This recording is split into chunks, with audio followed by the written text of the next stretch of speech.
देखिए मेरे पास में एक चालक है, ये इस तरीके से मैंने एक चालक लिया है ना, एक तार भी हो सकता है ये चालक तार। ये देखिए, ये मैंने एक चालक तार लिया है, ठीक है। और इस तार को मैंने नाम दिया है पी क्यू। इसको मैं नाम दे रहा हूं पी और क्यू। तो पी क्यू मेरे पास एक चालक तार है, परिभाषा भी समझा दूंगा, सूत्र भी निकालना सिखा दूंगा, है ना। ये चालक तार है पी क्यू। और इस तार की जो लंबाई है, वो मान लीजिए आप एक तार ले रहे हैं तो पहले उसके बारे में सब बातें लिख दीजिए। इसकी लंबाई ए है, एल है ना, लेंथ। और इसकी अनुप्रस्थ काट का क्षेत्रफल मतलब area of cross section A, सरल शब्दों में कहें तो मोटाई, ठीक है। तो लंबाई एल है और अनुप्रस्थ काट का क्षेत्रफल या मोटाई कितनी ले ली आपने, ए ले ली, ठीक है। लंबाई अंग्रेजी में लेंथ बोलते हैं तो एल हो गया, और एरिया ऑफ क्रॉस सेक्शन है ना, तो ए बोलते हैं तो ए हो गया। तो क्या क्या कहा आपने कि आपके पास में क्या क्या चीजें हो गई। पी क्यू आपके पास में एक क्या हो गया, चालक हो गया, है ना, जिसकी लंबाई एल है और जिसकी अनुप्रस्थ काट का क्षेत्रफल ए है। मैं परिभाषा भी समझा रहा हूं आपको। अब इसमें क्या किया आपने, एक बाह्य विद्युत क्षेत्र लगाया। बाह्य विद्युत क्षेत्र लगाया मतलब इसको आपने एक सेल से या बैटरी से जोड़ दिया, ठीक है। ये बैटरी लगा दी मैंने, आप चाहें तो सेल भी लगा सकते हैं, ठीक है। ये बैटरी लगा दी, ये प्लस और ये माइनस। और आप चाहते हैं कि नहीं हम तो केवल सेल ही लगाएंगे, तो आप सेल लगा दीजिए, एक बड़ा डंडा एक छोटा डंडा, सुविधाजनक रहेगा परीक्षा में आपके लिए। ये आपने सेल लगा दिया, ठीक है। और आपने इसको सेल लगाकर ये यहाँ आपने इसको कुंजी लगा दी, और ये आपने इसके साथ में बाह्य विद्युत परिपथ के साथ में इसको बाह्य विद्युत क्षेत्र से जोड़ दिया, ठीक है। ये परिपथ में बहने वाली धारा हो गई, जिसको आपने आई कहा, ये आई धारा हो गई, ठीक है, ये आई धारा हो गई। अब जैसे ही आपने बाह्य विद्युत क्षेत्र लगाया इस चालक के ऊपर, समझिएगा, तो यहां क्या होगा, ये विद्युत क्षेत्र तो आपका लग गया, ठीक है, ये विद्युत क्षेत्र लग गया, ये विद्युत क्षेत्र हो गया आपका, ये विद्युत क्षेत्र लगा दिया। तो इसमें ये जो इलेक्ट्रॉन होंगे, मुक्त इलेक्ट्रॉन, क्योंकि धातुओं में विद्युत का चालन किसके द्वारा होता है, मुक्त इलेक्ट्रॉनों के द्वारा। ऑब्जेक्टिव का प्रश्न हो गया कि धातुओं में विद्युत का चालन होता है रिक्त स्थान मुक्त इलेक्ट्रॉन द्वारा। अब आपका ये जो मुक्त इलेक्ट्रॉन है, ये इस बाहरी विद्युत क्षेत्र के प्रभाव में ये एक नियत औसत वेग से गति करने लगता है, ये मुक्त इलेक्ट्रॉन। और इसकी इस गति को या इस नियत औसत वेग को ही हम कहते हैं वीडी। वीडी ऐसे लिखते हैं इसको, वी ऐसे लिखते हैं और डी छोटा, वीडी। वीडी मतलब ड्रिफ्ट वेलोसिटी, मतलब अनुगमन वेग। तो आपने समझा कि परिभाषा इसकी बन गई। देखो अब चित्र भी तैयार हो गया, परिभाषा भी बन गई। कैसे, बाह्य विद्युत क्षेत्र के प्रभाव में, देखिए बाह्य विद्युत क्षेत्र लगा, तो बाह्य विद्युत क्षेत्र के प्रभाव में चालक में जो इलेक्ट्रॉन होता है ना, वो चालक में जो इलेक्ट्रॉन है वो बाह्य विद्युत क्षेत्र के प्रभाव में कौन सा इलेक्ट्रॉन है, मुक्त इलेक्ट्रॉन। तो बाह्य विद्युत क्षेत्र के प्रभाव में चालक में जो मुक्त इलेक्ट्रॉन होता है वो एक निश्चित औसत वेग से गति करने लगता है, और इस औसत वेग को कहते हैं अनुगमन वेग। मतलब क्या है, चालक में मुक्त इलेक्ट्रॉन है, बाह्य विद्युत क्षेत्र लगाया, बाह्य विद्युत क्षेत्र लगाने के बाद वो इलेक्ट्रॉन क्या होगा, एक नियत औसत वेग से क्या होगा, ऐसे गति करने लगेगा। कैसे करने लगेगा पता है आपको, माइनस से प्लस की ओर जाएगा, ऐसे ऐसे, ठीक है। तो इस तरीके से आप इलेक्ट्रॉन का डायरेक्शन बताइएगा। ये मैंने यहाँ ये गोला में इलेक्ट्रॉन बता दिया, और ये तीर का निशान, ये इलेक्ट्रॉन जो है इस तरीके से इस तरफ जा रहा है। क्लियर है। तो जो परिभाषा हमारी बनेगी, ये यूनिट 2 में क्या है, 3 अंक का एक बहुत महत्वपूर्ण प्रश्न है कि अनुगमन वेग की परिभाषा ये है कि बाह्य या बाहरी विद्युत क्षेत्र के प्रभाव में, बाह्य विद्युत क्षेत्र के प्रभाव में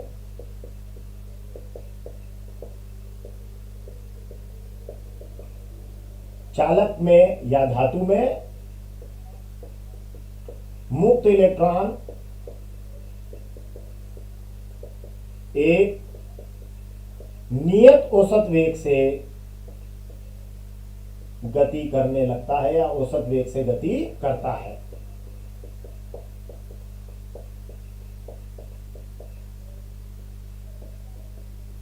इसे अनुगमन वेग कहते हैं। क्या बोलते हैं बेटा इसको, अनुगमन वेग कहते हैं। अब एक ऑब्जेक्टिव का प्रश्न और लिख लीजिए कि इसका जो मान है वो 10⁻⁻⁴ मीटर प्रति सेकंड होता है। देखिए जब भी मैं पढ़ाऊंगा मेरे साथ साथ पढ़ाई में क्या होगा, क्वेश्चन के साथ साथ ऑब्जेक्टिव भी निकलते चले जाएंगे। तो क्या हुआ, बाह्य विद्युत क्षेत्र के प्रभाव में चालक में जो मुक्त इलेक्ट्रॉन होते हैं वो एक नियत औसत वेग से गति करने लगते हैं और इस औसत वेग को अनुगमन वेग या ड्रिफ्ट वेलोसिटी कहते हैं।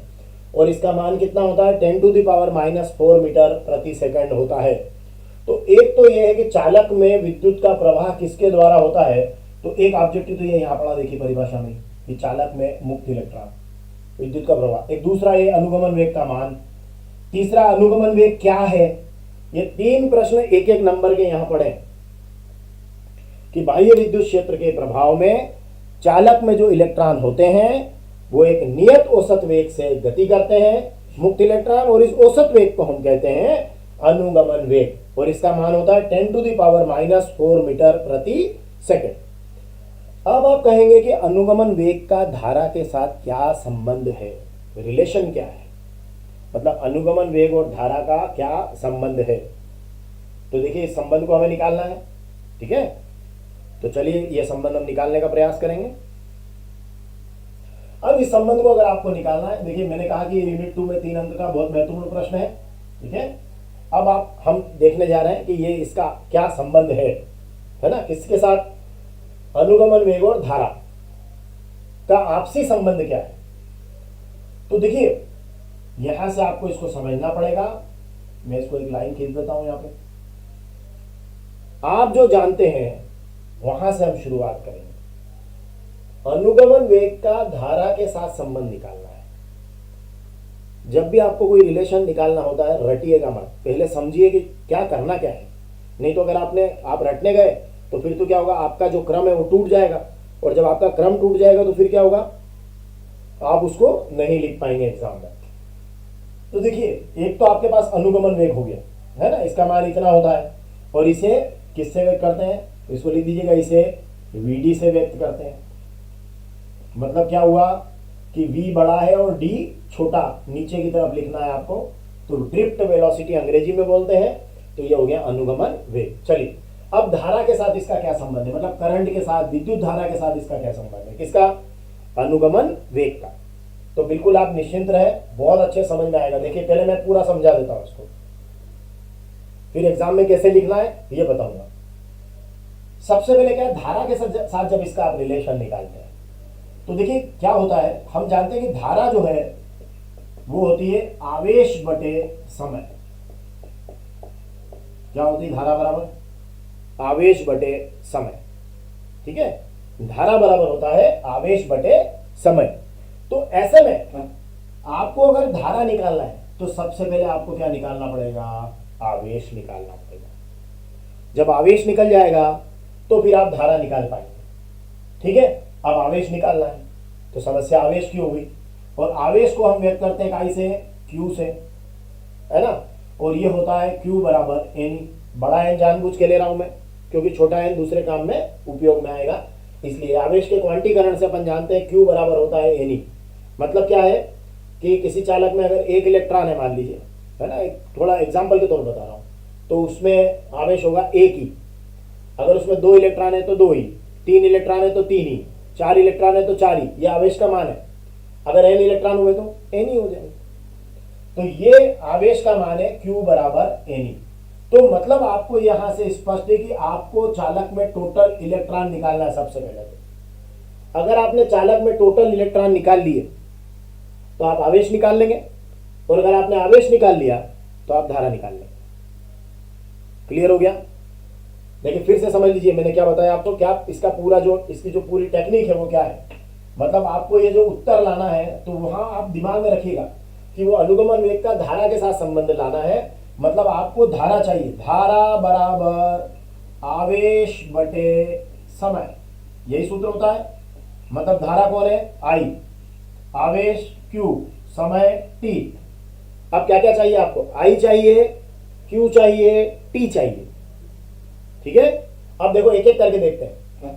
सबसे पहले Q चाहिए, तो मैंने आपसे कहा कि अगर आपको Q चाहिए तो आप Q बराबर निकालना किससे, N से, ठीक है। Q बराबर किससे निकालोगे, N से निकालना। अब Q बराबर एन से निकालोगे तो आपको सबसे पहले चाहिएगा N। N मतलब इलेक्ट्रॉनों की संख्या, उस पूरे चालक में जितने इलेक्ट्रॉन है उसकी संख्या चाहिएगी, ठीक है, ओके। और T निकालना है तो इसके लिए तो आपको पता है T के लिए क्या होता है, समय बराबर दूरी बटे चाल से आपका या वेग से आपका T निकलेगा। उल्टा चल रहा हूं मैं भी, है ना, ताकि आपको पता रहे कि आप ऊपर से नीचे इस तरीके से आए क्यों, क्योंकि आपका उद्देश्य देखिए, आप क्योंकि पहले आप Q निकालोगे, फिर आप T निकालोगे और उसके बाद धारा निकालोगे, है ना। तो कई बार लड़का भूल जाता है कि Q क्यों निकाला या पहले क्या निकालना है, पहले क्या निकालना करते रहेगा। तो क्यों निकालना है, Q समझ में आया, क्योंकि धारा बराबर होता है आवेश बटे समय। बस आप इस बात को याद रख लीजिएगा कि अनुगमन वेग का धारा के साथ संबंध निकालना है। तो धारा बराबर होता है आवेश बटे समय। तो हमको सबसे पहले क्या करना पड़ेगा कि आवेश निकालना है और समय निकालना है, ये दो बातें हमको निकालना है, तो ये रिलेशन हमारा निकल जाएगा। क्लियर हो गया। तो हमको क्या क्या निकालना है, आवेश निकालना है और समय निकालना है। आवेश में Q बराबर क्या है, N ही है, मतलब हमको इलेक्ट्रॉनों की संख्या निकालना है N, और उसके बाद समय बराबर है दूरी बटे चाल।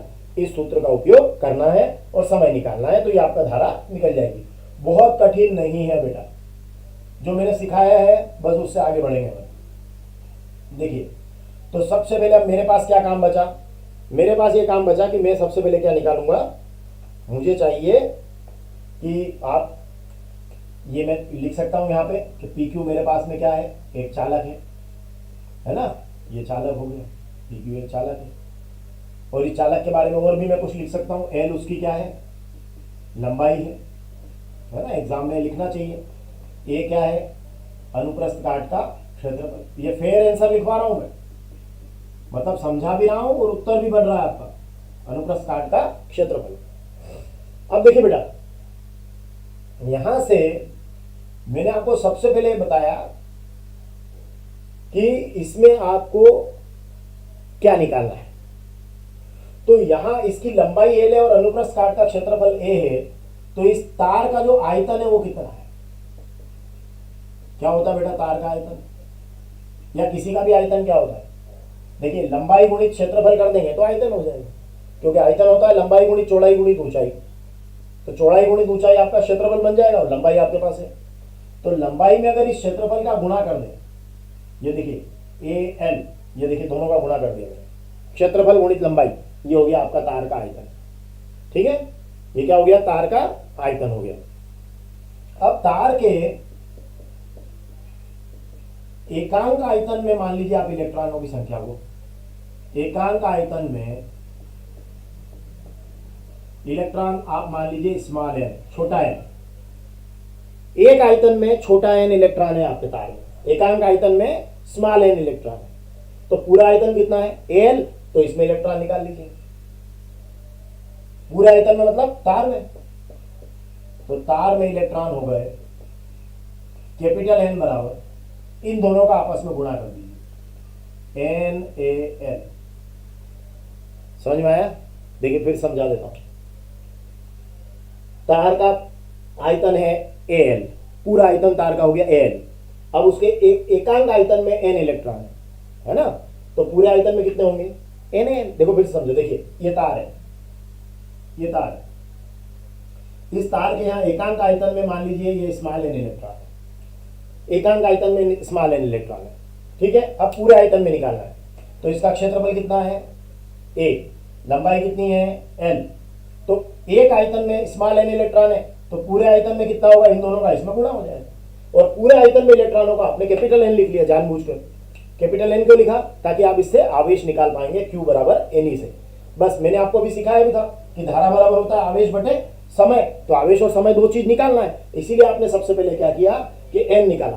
अब आप निकाल लेंगे तार पर आवेश, या ओके ले लीजिए तार पर आवेश, या तार से गुजरने वाला आवेश, जो भी लिखना चाहें आप। ठीक है, तो चलिए अब आवेश क्या होता है, Q बराबर Ne, N का मान भर दीजिए, तो ये Q बराबर हो जाएगा N का मान ये हो रहा NaLe, ये हो गया आपकी समीकरण नंबर 1। ये हो गया आपका तार पर आवेश। देखिए आप, तार के एकांक आयतन में N इलेक्ट्रॉन, तो पूरे तार में कितने इलेक्ट्रॉन हो गए, Na है ना। अभी मैंने समझाया था क्यों हुए। तो तार पर इससे आपने आवेश निकाल लिया, Q बराबर N। ये आवेश के क्वांटीकरण का सूत्र है, Q बराबर N। ये N आपने उठा के यहां से रख दिया, तो N, ये देखिए N की जगह आपने लिखा है, देखिए ध्यान से, ये Q बराबर N ही है ना। तो ये NaL, ये यहां से आपने N की जगह लिख दिया है, ये N की जगह, और ये E आ गया, ये आपका Q आ गया। मतलब धारा बराबर आवेश बटे समय में आवेश निकल चुका है। अब आपको केवल निकालना है समय, ठीक है। समय जैसे ही निकलेगा अब आपका उत्तर आने वाला है। अब समय निकालने के लिए आपको क्या करना है, ध्यान से देखिए। समय बराबर होता है दूरी बटे चाल। तो दूरी यहां से यहां तक की कितनी है, इलेक्ट्रॉन को P से Q तक जाने में कितनी दूरी तय करना पड़ रही है, ये देखना है कि P से Q तक की जो दूरी है वो कितनी है, ठीक है ना। तो इलेक्ट्रॉन का Q से P तक जाने का जो डिस्टेंस है वो टोटल कितना है, L है। तो इलेक्ट्रॉन को L दूरी तय करना पड़ती है ना, या यूं कहें PQ की लंबाई स्मॉल L है, सीधी बात है। तो आपका यहां से हो जाएगा, क्या करेंगे, चूंकि समय बराबर दूरी बटे चाल, मान भरिए। समय कितना हो गया T, दूरी कितनी है P से Q तक की दूरी कितनी है L, और चाल आपकी हो गई अनुगमन वेग जो Vd है वो हो गया। ये समय बराबर दूरी बटे चाल, दूरी L, चाल Vd, Vd आपका अनुगमन वेग है, ठीक है। इलेक्ट्रॉन को यहां से यहां तक जाने में L दूरी तय करना पड़ी, और किस वेग से करना पड़ी है, Vd वेग से करना पड़ी है। तो चाल बराबर हो गया दूरी बटे समय, तो T बराबर हो गया L बटे Vd। अब बेटा आपके पास सब कंप्लीट काम पड़ा है, Q आपके पास हो रहा है, T आपके पास हो रहा है, आपको निकालना है धारा, उत्तर आ जाएगा। देखिए कैसे आएगा।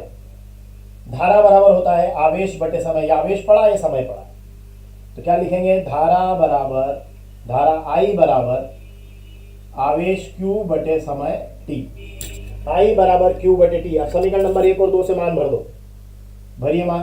I बराबर Q का मान रखिए बेटा, Q का मान रखेंगे, फिर T का रखना है, ठीक है। पहले Q का रखो, NaLe, ये तो Q का हो गया। अब T का भरो, T का मान L बटे Vd, ये बटा मैंने ऐसे ऐसे लिख दिया, L बटे Vd। अब आप देख लीजिए,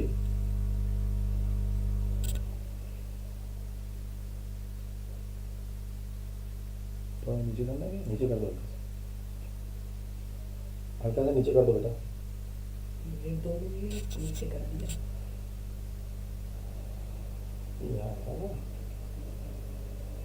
चलिए ओके, क्या किया देखिए फिर से आपने, ये क्यों निकाल लिया था, ये क्यों निकाल लिया था, NaLe, और ये समय T बराबर लिख लिया L बटे Vd। अब आपको निकालना I बराबर Q बटे T। कहां से आया है, धारा बराबर आवेश बटे समय, है ना। तो I बराबर Q का मान NaLe और T का मान L बटे Vd, ये L बटे Vd। अब देखिए आप L से L कैंसिल हो रहा है, ये इस L से इस L को आप कैंसिल कर दीजिए। तो जो आपका उत्तर बच रहा है वो ये है, इस तरीके से उत्तर आ रहा है आपका, I बराबर NaE, और ये Vd ऊपर चला गया, ये Vd हो गया,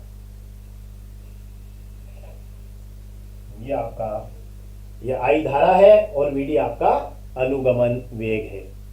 धारा और अनुगमन वेग में संबंध। अब मैं चाहूंगा थोड़ा सा आप एक बार एक काम कीजिए, इस हिस्से को आप या तो नोट कर लीजिए या स्क्रीनशॉट कर लीजिए, ताकि मैं यहां थोड़ा सा एक बार और इसको समझा देता हूं, तो ये क्वेश्चन पूरी तरीके से आपके समझ में आ जाएगा कंप्लीट। तो सबसे पहले हमको क्या करना है, देखिए विद्युत क्षेत्र लगाया, ये सेल आपने जोड़ दिया, बाहरी विद्युत क्षेत्र लगाया। तो जो ये चालक है इसमें क्या होते हैं, मुक्त इलेक्ट्रॉन होते हैं। तो मुक्त इलेक्ट्रॉन इस चालक के अंदर क्या होते हैं, एक निश्चित औसत वेग से गति करते हैं, और इस औसत वेग को हम कहते हैं अनुगमन वेग। तो इसको Vd से व्यक्त करते हैं। तो यह परिभाषा है कि बाह्य विद्युत क्षेत्र के प्रभाव में चालक में मुक्त इलेक्ट्रॉन एक नियत औसत वेग से गति करता है या गति करते हैं, इसे अनुगमन वेग कहते हैं। इसका मान 10⁻⁻⁴ मीटर प्रति सेकंड होता है। यह महत्वपूर्ण ऑब्जेक्टिव है और इसे Vd से व्यक्त करते हैं, ये एक बात आप याद रखिएगा। उसके बाद में हम जो है इस फार्मूला पर आते हैं। तो चलिए मैं इस हिस्से को थोड़ा सा हटा रहा हूं आपके लिए, ताकि मैं आपको इसको एक बार और अच्छे से समझा सकूं।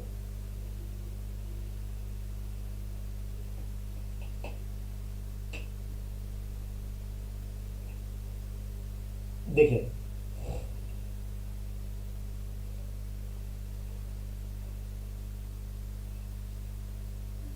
हमने कहा कि आपको जो निकालना है बस वहीं से मैं आपको प्लानिंग दे रहा हूं। सबसे पहले आप क्या करिएगा कि मन में रखिएगा कि यहां हमको धारा निकालना है। तो धारा होता है आवेश बटे समय, मतलब हमको निकालना है आवेश, और आवेश क्यू बराबर होता है एन, मतलब हमको एन निकालना, मतलब एन निकालना है। एन मतलब चालक में इलेक्ट्रॉनों की संख्या। बस वहीं से हम शुरुआत कर दें।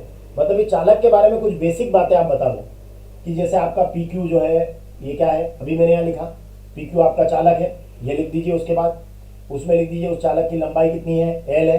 फिर ये लिख दीजिए उसके अनुप्रस्थ काट का क्षेत्रफल कितना है, ए है। और जैसे ही आप ये लिखेंगे आपको यहाँ से समझ में आ जाएगा इन दोनों से कि एल गुणा ए आपका आयतन हो जाएगा। तो यहाँ से आपको ये हो जाएगा कि चालक का जो आयतन है वो आयतन आपका स्पष्ट हो जाएगा कि ये एल है। आयतन कितना हो गया आपका, एल हो गया। ठीक है, अब जब चालक का आयतन एल हो गया तो आप लिखेंगे कि एकांक आयतन में मान लो इलेक्ट्रॉन, सपोज आपने एकांक आयतन में इलेक्ट्रॉन मान लिए स्मॉल है, तो अब चालक के पूरे आयतन में कितने इलेक्ट्रॉन होंगे, मतलब चालक में इलेक्ट्रॉन कितने हो गए, और कौन से इलेक्ट्रॉन है, जब जब भी इलेक्ट्रॉन शब्द आएगा मुक्त इलेक्ट्रॉन लिखना है। तो चालक में आपके मुक्त इलेक्ट्रॉन कितने हुए, इसको आप कैपिटल एन कर दीजिए और ये हो गया एन ए एल, ये चालक के मुक्त इलेक्ट्रॉन हो गए। जैसे ही आपके चालक के मुक्त इलेक्ट्रॉन आए कि आपका आवेश आ जाएगा Q बराबर एन। तो आप यहां से क्या करेंगे, ठीक है बेटा, क्या करेंगे आप Q बराबर एन, देखिए मैं इसको मिटा रहा हूं क्योंकि मैं दोबारा समझा रहा हूं।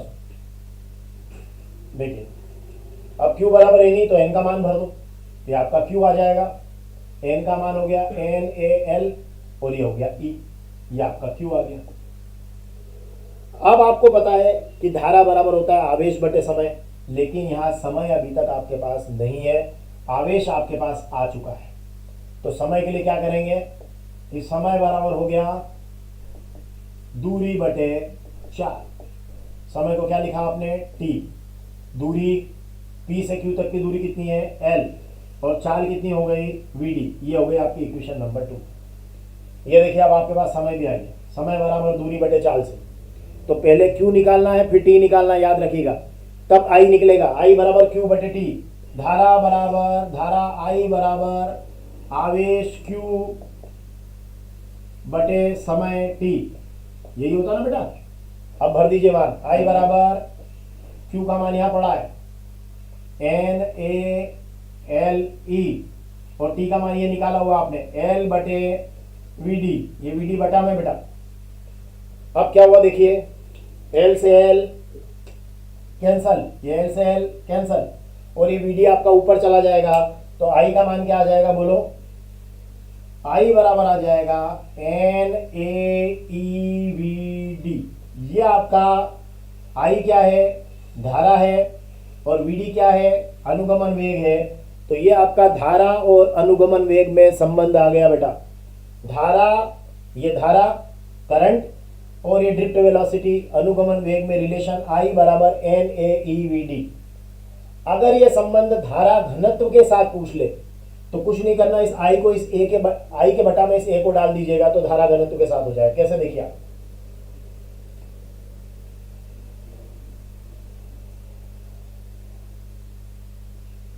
देखिए I का रिलेशन यह है। अब मैं यहां से देखना इसको, मैं इस A को इसके बटा में डाल देता हूं, I बटे A, ये हो जाएगा। जो बचे वो लिख दीजिए N E V D, D छोटा लिखना। I बटे A को बोलते हैं हम J, ये है आपका धारा घनत्व। तो ये हो जाएगा एन ई वी डी, ये आपका धारा घनत्व, और वी डी क्या है आपका अनुगमन वेग। यहाँ आई क्या थी, धारा थी, और वीडी क्या था, अनुगमन वेग। तो ये जो रिलेशन आया है ये धारा और अनुगमन वेग का है, ये रिलेशन धारा घनत्व और अनुगमन वेग का है।